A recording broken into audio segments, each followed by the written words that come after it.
Good afternoon po. Si Tita Maxi ito. Ang dami kasi nagtatanong, nako-confuse sila. Sabi ko, wag kayong ma-confuse kasi kanang-kanyang sa belief. Kung maniniwala ka kanino, kung naniniwala sa akin o naniniwala kayo sa iba. Kasi ngayon, mga Facebook, TikTok, ang daming lumalabas na prediction. Prediction dito, prediction doon.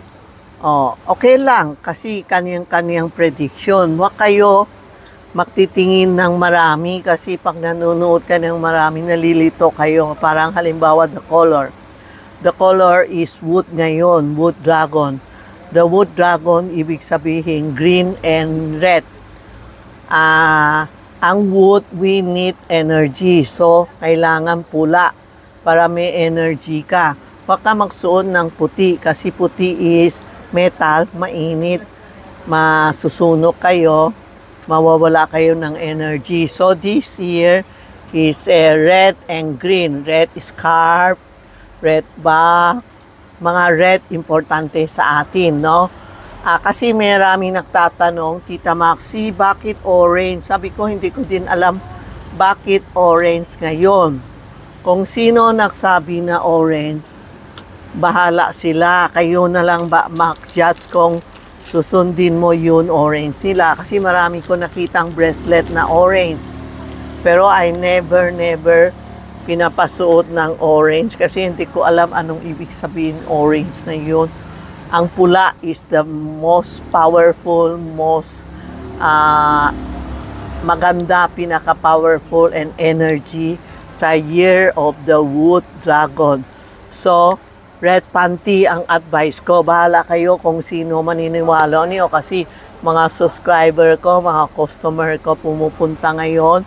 Tinuturuan ko magsuot ng red panty, red wallet. Wala pang red wallet namin. Tapos mga amulet na mga pula, no? More on red damit, scarf, shawl. Ngayon, para lumakas ang energy, harmony. Maraming tayo harmony. And this year po, is dragon po. Kasi last 20 years na 2023 is the last year of 8. Ngayon, 2024 is 9 naman. Yun 20 years na 8, tapos na. So, 2024 is 9. 9 naman. Sa 20 years, 9 ang gagamit natin. So, parang 2024, umpisa na naman tayo sa bagong buhay. No? Pag bagong buhay, mas maganda, hindi ba? Yung mga malas natin sa 28 na number 8, 23 na number 8, okay na, tapon na. Iwan na natin sa 2023, December 31, tapon na natin, iwan na natin. So sa 2024, bagong buhay na tayo. Sa number 9, po, parang ito ang 9. Yan o, may amulet na ako 9. Pwede kayong makasino, magbaraha. Ito ang luck. Ito yung lucky dragon and amulet na. Yan po. Lalagay mo sa back natin for good luck. Ganda oh. Tapos sandali. May nagtatanong kasi, may mga feng shui law na ibang tao, bagong feng shui expert, bagong feng shui master, nagsasabi po, huwag lang mag-abroad sa yun year dragon, huwag lang mag-abroad in the year of 2024. Tama?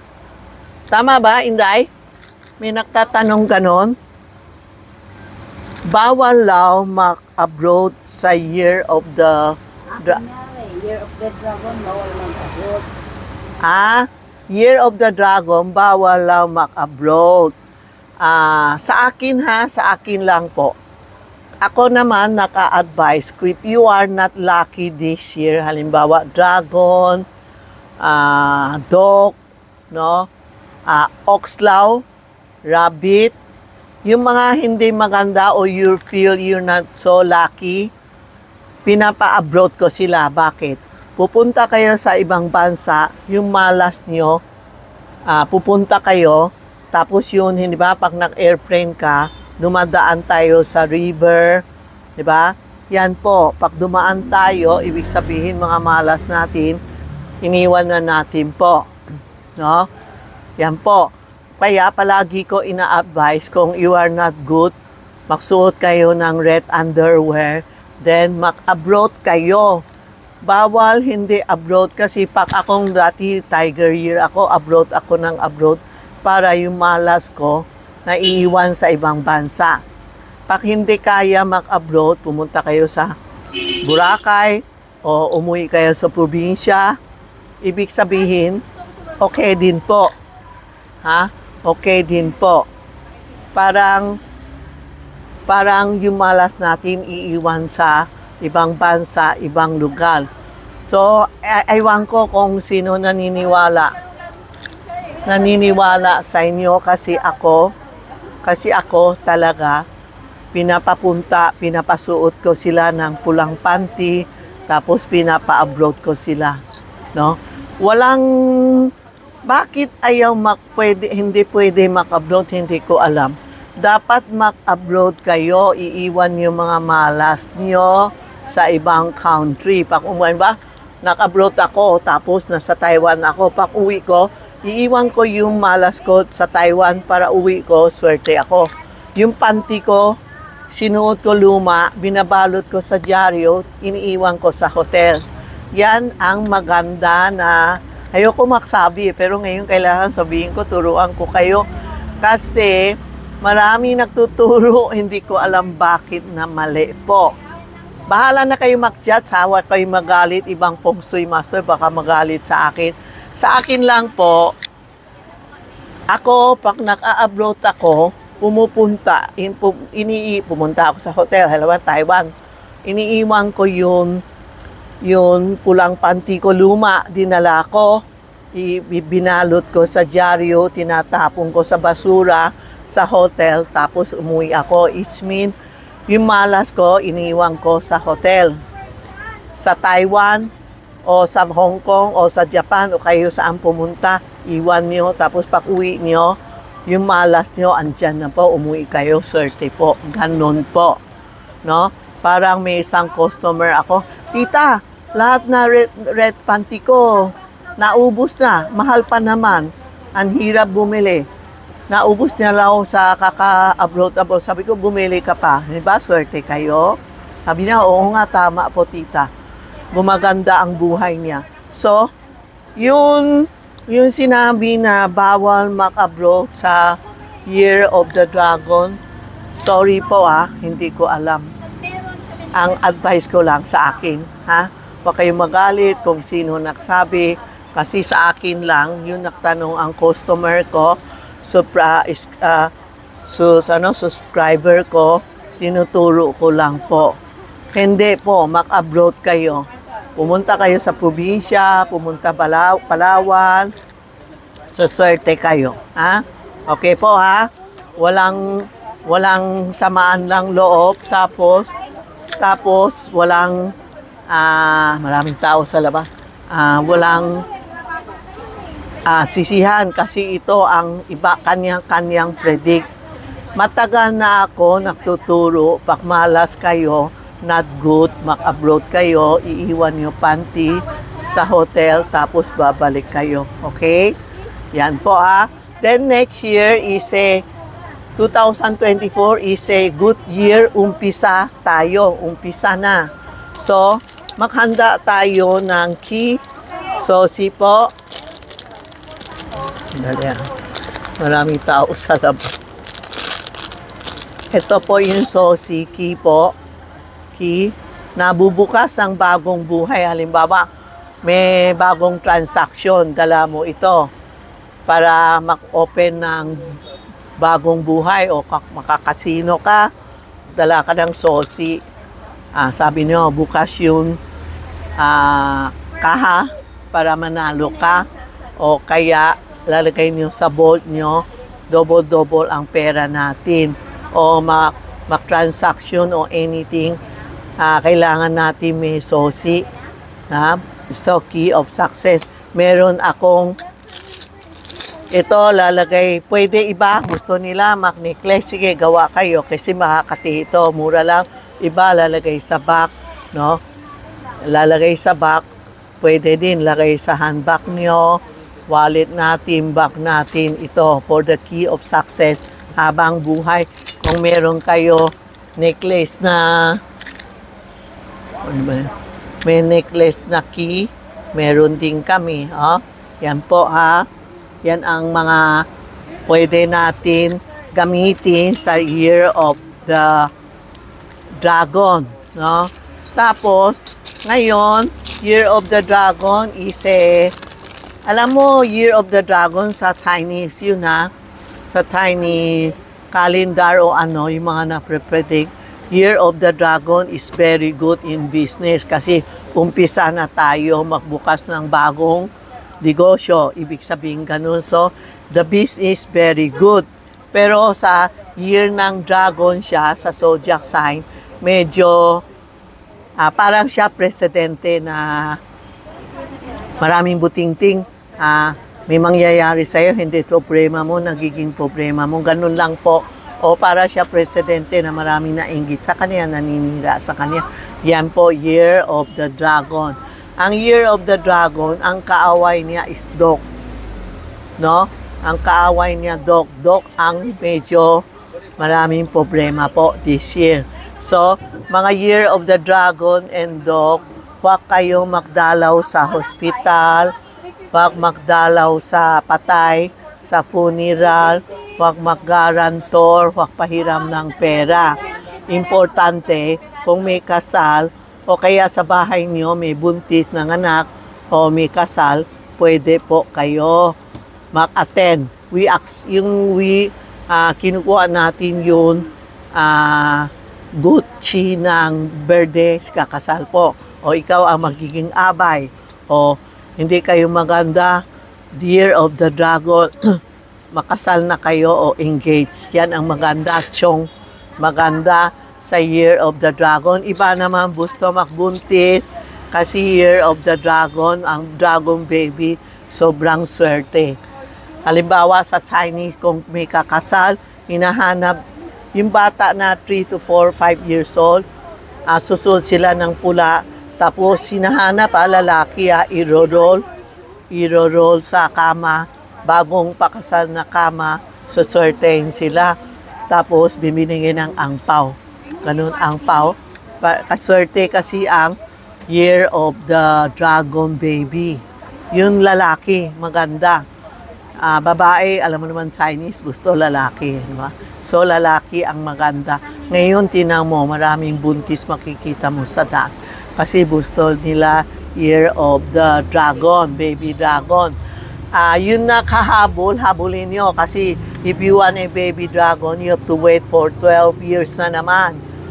Matanda na tayo pag inantay natin ng 12 years. Kaya umpisa, sige, gawa na para magiging baby dragon tayo. No? May baby tayo. No? This year po, maingat lang tayo sa sakit. Meron pa kami na dumating na holo po. Holo. Para hindi tayo sakitin, ha? Marami akong holo dito. Aywan ko na saan ako. May bumili yata. Sasa, maghanda tayo yellow na holo na keychain. Ito yung 9. Yung sinabi ko 9. O makakasino ko, mamajong ka, dala-dala mo ito sa bag niyo. O ito 9. Any person, hindi lang mamajong o casino, ibig sabihin, good luck ito sa bag natin. Tapos ito yung Tai Sui, no? Ito yung Tai Sui na keychain sa mga dragon and dog. Kasi Tai Sui is protection 1 year. Then we have Tai Sui card also. Anybody can buy this one, mura lang. lalagay mo sa wallet for protection sa asawa mo, sa anak mo, para lumabas sila, hindi matakot na gabi umuwi or anything. This is protect for 1 year lang. Parang yung Tai Sui coins and Tai Sui pouch. Maraming gumagaya sa video ko. Yung Tai Sui coins and Tai Sui pouch. Ginagaya niya ako, okay lang po.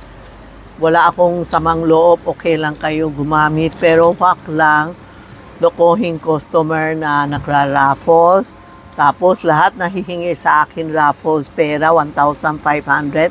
Hindi ko nga alam bakit may raffles kami. Tinanong ko, may raffles ticket ka o raffles number? Wala po. O wala pala eh. Sino nagbenta sa inyo? Diyan kayo tumawa kas ka akin.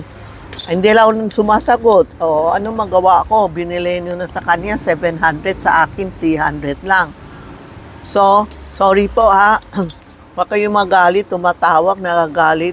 Hindi naman sa akin yun po. Kung sa akin, sasagutin ko. Ito yun, Queran.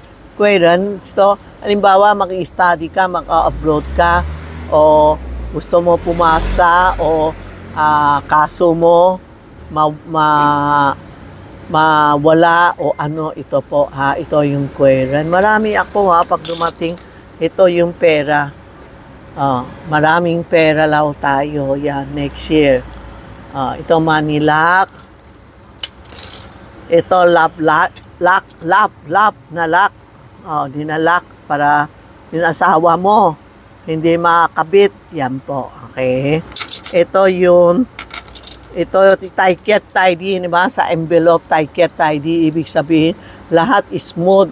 Yung perlas, mansanas, smooth ang trabaho natin. Ito po. Tapos marami pa, may 5 elements pagoda. Meron kami Queran. Pumunta kayo dito, ayos ko ha. Hindi ko pa naayos. Kung ito yung tansam. Ito po. Marami ha. May dragon. Marami ako dumating. Punta kayo next week. Tapos na, kompleto na ako. Ayan. Pwede kayo, screenshot po. Anong gusto niyo, screenshot niyo. Tapos, text Tita Maxi Page or Charmy Ongpin Messenger, may sasagot sa inyo. Medyo busy lang kami ngayon. Sorry pag hindi nakasagot sa inyo. Pasensya na po kasi sobrang dami na pumupunta dito, bumibili na ng